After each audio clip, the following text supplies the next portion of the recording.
அஜ்ரி, அதுதான் அசைவு. ஓகேவா?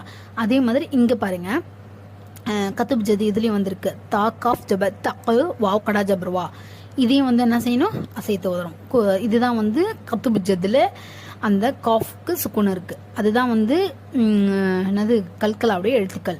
ஓகேவா? கத்துப் ஜத்துனே நம்ம அடிக்கடி சொல்லுவோம், அப்போ தான் வந்து ஞாபகம் இருக்கும் உங்களுக்கு. கத்துப் ஜத்து, கத்துப் ஜத்துனா காஃப் தோ பா ஜீம் தால். ஓகேவா? அதுதான் கத்துப் ஜத்துன்னு சொன்னேன் இல்லைங்களா? அந்த மாதிரி ரெண்டுத்துலேயும் வந்திருக்கு தக்குவா. அதை வந்து என்ன சொல்கிறது, ஒரு அந்த காஃபுக்கு வந்து முக்கியத்துவம் கொடுத்து தக்குவா இக்கு அப்படின்னு தக்குவா அப்படின்னு முடிக்கிற, தக்குவா அப்படின்னு முடிக்கிறோம்ல, அந்த ஒரு அசைவு கொடுக்கறது தான் அசைத்து ஓத வேண்டும் சொல்கிறாங்க. ஓகேவா? யுகுனி. இப்போ இதில் பாருங்கள், இப்போ கத்துப் ஜதி இதில் வந்திருக்கா? வரல.